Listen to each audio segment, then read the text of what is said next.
Alright, so I've had the meat in the cooler for 3 days. Pull the plug. You don't want the deer meat sitting in water. Keep the plug pulled. Every day you just repack it with ice. So while it's been sitting, I've had it in the shade. I put this trash bag in here for extra insulation and a couple pieces of cardboard. That just helps keep keeps the ice from melting so fast. And it's pretty cool outside, so I didn't add ice yesterday. But normally, you put your quarters in here, everything you've got that you took off the deer.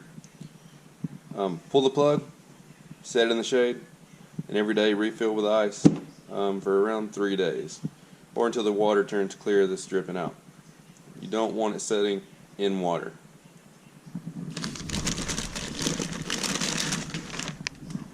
So this is what it looks like. I said I moved these around to take my thumbnail picture. But I didn't put ice in it yesterday because I was going to process it today, and it's about 40 degrees, so the ice is still good.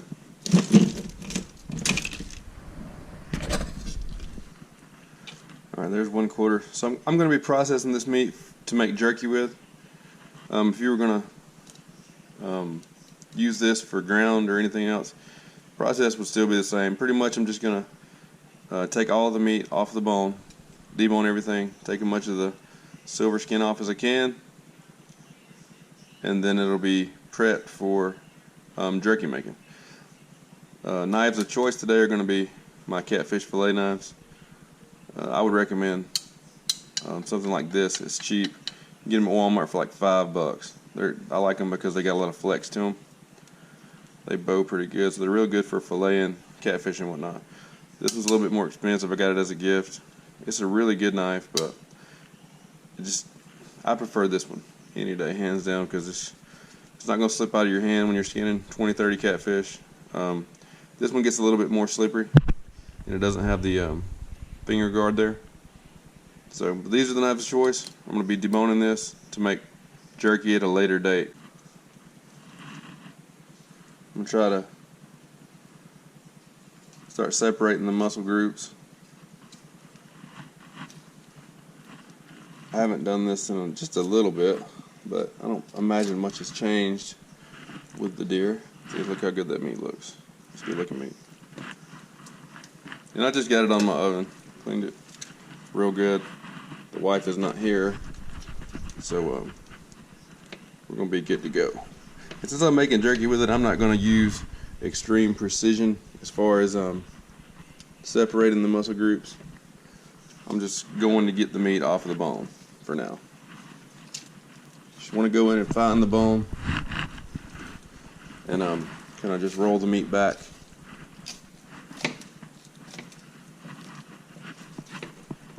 There you go. There's one big chunk of meat.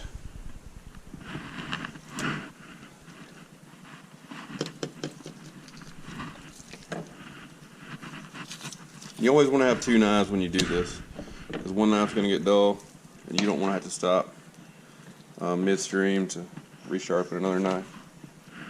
And the pieces that you have left over, you can put them in your crock pot with some onions, pinto beans, or whatever you want to do, and just let it roll, and utilize the cutoff as well. Because making jerky, you're going to have some cutoff. That big hunk of meat right there. We can get all this deboned as good as we can, and then we'll start prepping it for jerky. Alright, so there's one deer quarter that's ready to go.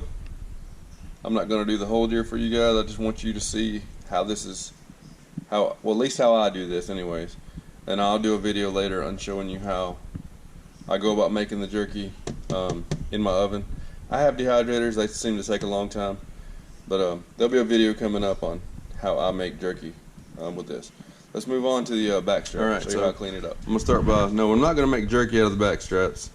I'm gonna make sliced tenderloin. You can either do it for breakfast biscuits, or you can do it for like a steak. If you want to pan fry it or grill it, or wrap it in bacon and grill it. So that's what we're going to be doing with the back strap. So we're going to start by taking off the silver skin and the fat. Fillet knives work great for this stuff.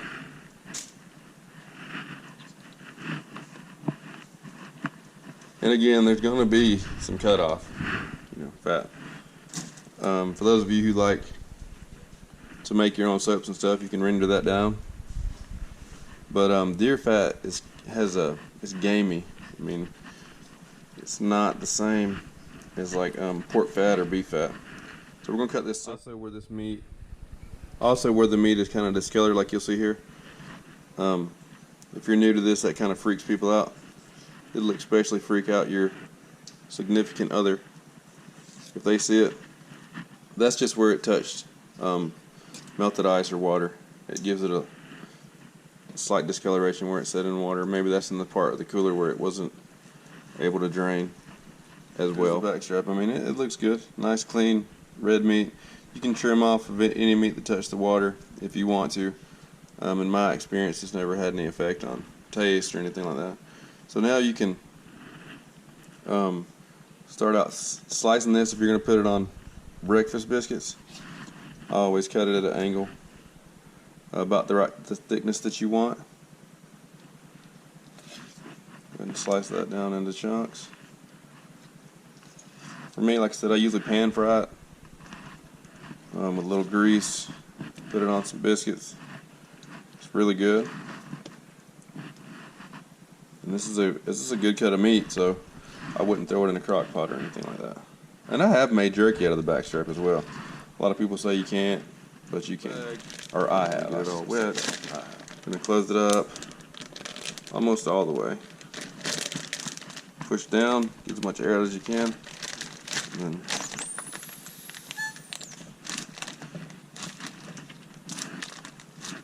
just kind of roll it out until to the end, finish sealing. And there you go. You can also set this bag in water, so you can fill your sink up with water and just do the same thing. Kind of close the lid 3/4 of the way, sit it in, and the water will actually push the air out of the bag. Just take it all the way to the seal and close it, and you're good to go. And that's ready to be frozen for breakfast. The front shoulder. I mean, there's a little meat on it here and there, but what I like to do with these is to smoke, grill. Then for this, I'm going to put it in some wax paper, wrap it up, tape it, put it in my freezer until I get a chance to do a barbecue with them. See if this is the right size we want. I don't worry about much when I do this. I just try to slice it where to be, comfortable. Well, I try to keep them all the same, but just slice them to where, you're good with the size that they are. You can also, once you get the meat deboned, throw this in the freezer if you want to make finer cuts. Like that's a little on the thick side. Take my fillet knife, and this one doesn't bend very well, and then just kind of shave it down. Now if you have a slicer, you're even better off. But for most of us who don't have slicers, this is how you can do it. It is easier if it's frozen a little bit. If they come out too big, just go about midways, trim them down. You can even, if you take off this silver skin layer, and there's a little bit of meat on there, you can hold your meat, take your fillet knife, kind of just strike across the top of it. There you go. Try to save every bit you can. You work hard for these deer, just like I do. I'm going to keep on going.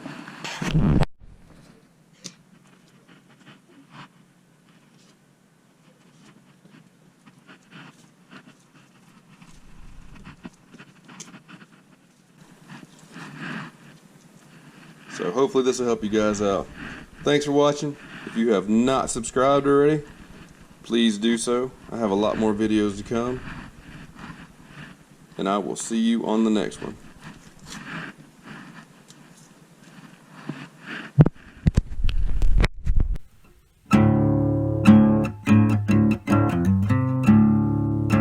Bye.